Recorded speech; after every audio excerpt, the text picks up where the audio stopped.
Pasti banyak yang nggak tahu deh brand Nubia itu apa. Atau kalian udah tahu, cuman nggak tahu kalau mereka tuh udah jualan resmi di sini. Ya mereka emang nggak gembar-gembor sih marketingnya. Di tangan gua udah ada HP gaming mid-range mereka. Ini Nubia Neo GT3 Master Edition.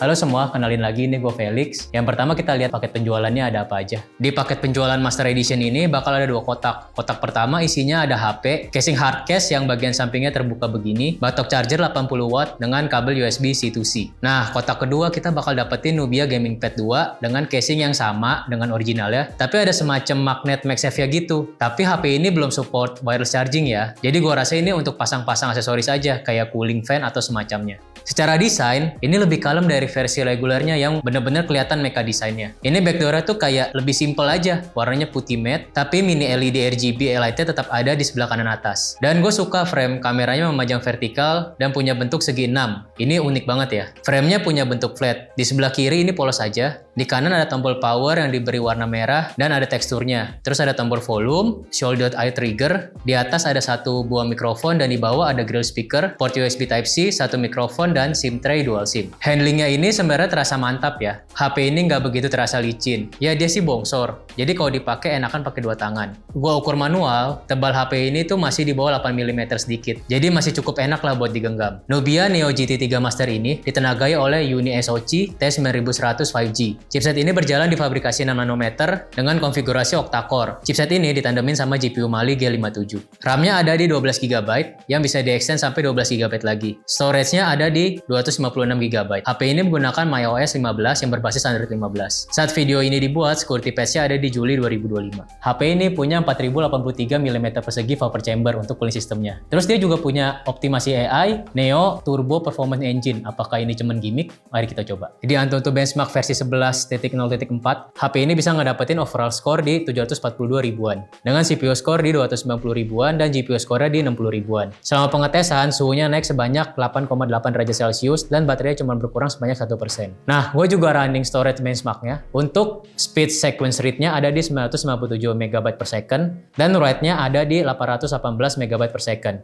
Di 3D Mark Wildlife Stress Test, HP ini mendapatkan stability di angka 98,3% dengan base loop score-nya ada di 2061 dan lowest-nya ada di 2026. Selama 20 kali loop pengetesan, suhunya naik sebanyak 6 derajat Celcius dan baterainya berkurang sebanyak 4%. Di Geekbench 6, HP ini berhasil dapetin skor single core-nya ada di 875 dan multi-core ada 2474. Di GPU benchmark dengan API OpenCL, skor-nya ada di 2669 dan API Vulkan skor-nya ada di 2759. Oke, pertama buat main game ringan kayak Cross Royale sih lancar banget ya. Dengan settingan frame rate tuh masih kerasa smooth banget. Buat Mobile Legends, di sini settingannya gue mentokin kanan, map quality-nya ultra, effect quality high, frame rate ultra dengan resolution HD. Yes, game ini masih lancar banget dimainkan di HP ini. Sama sekali nggak ketemu lag atau frame drop yang berarti. Gue juga main Free Fire nih. Grafiknya gue set di max, resolusi high dan shadow on. Main di settingan ini juga sangat lancar, nggak ada lag atau frame drop. Nah, shoulder trigger ini ngebantu banget ya. Gue set untuk nembak dan scope. Gamepadnya kita bisa langsung sambungin aja. Nanti akan keluar notifnya kalau sudah connect. Di sini kita bisa pakai untuk game yang sudah mendukung gamepad kayak Asphalt Legend. Lumayan sih, cukup asik buat main game ini pakai gamepadnya. Oke, kita ke layarnya. Layarnya sudah menggunakan panel OLED 6,83 inci dengan resolusi Full HD+.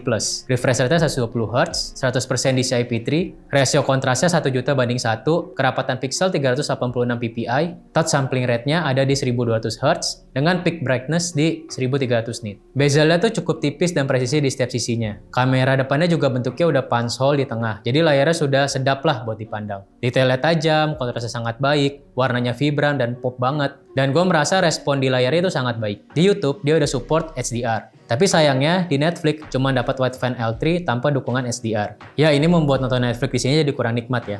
Padahal pas setel konten HDR di YouTube tuh dapat banget deh kontras dan dynamic range-nya. Speakernya juga udah stereo, dia lantang banget seperti kasih happy gaming. Buat dengerin lagu, nonton Netflix, kualitasnya udah decent lah. Buat dipakai main game juga nikmat banget. Pokoknya tempat yang rame dan berisik, suara speakernya tuh masih bisa terdengar dengan jelas. MyOS 15 ini cukup simple dan clean. Cuma karena HP ini HP gaming, ya dia bikin looks-nya itu kelihatan gaming banget lah. Dari widget sampai bentuk icon aplikasi bawaannya. Gue sih merasa ya MyOS 15 ini cukup smooth dan fluid pas kita scroll-scroll. Ya ada sedikit bloatware, tapi kita bisa langsung uninstall. Ya ada fitur gimmick namanya fitur fitur Live Island. Ya, ini fitur menyerupai Dynamic Island iPhone. Dia akan keluar saat kita charging misalnya. Satu yang gue suka itu haptiknya. Dia sudah menggunakan Z-axis linear motor. Dia smooth yang tactile banget. Kualitasnya sih emang masih di bawah HP-HP flagship, tapi ini jauh lah di atas rata-rata HP mid-range. Baterainya dikasih 6000 mAh, yang kalau dipakai main game terus, gue baru cas lagi di hari kedua. Gue yakin bisa tahan 3 hari kalau kita gunakan untuk ringan-ringan aja. Kita juga dapat batok charger bawaannya, daya saya cukup ngebut di 80 watt. Oke, kita ke kamera. Di belakang, kameranya ada dua.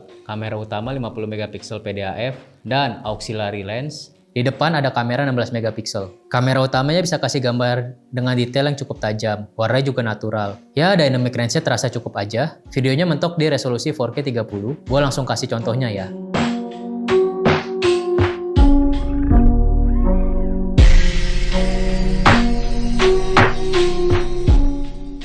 Kamera depannya ini bisa kasih gambar yang cukup detail dan tajam surprisingly. Warnanya juga masih cukup akurat. Videonya mentok di Full HD 30 fps. Dan gue langsung kasih contohnya aja ya.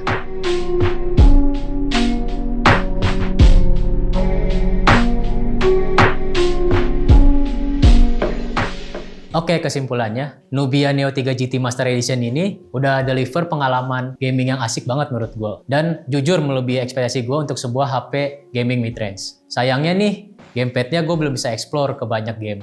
Sayang ya, terakhir gue konfirmasi ke Nubia Indonesia, mereka belum tertarik buat jual yang Master Edition ini resmi di Indonesia. Sekarang mereka cuma jualan yang reguler aja.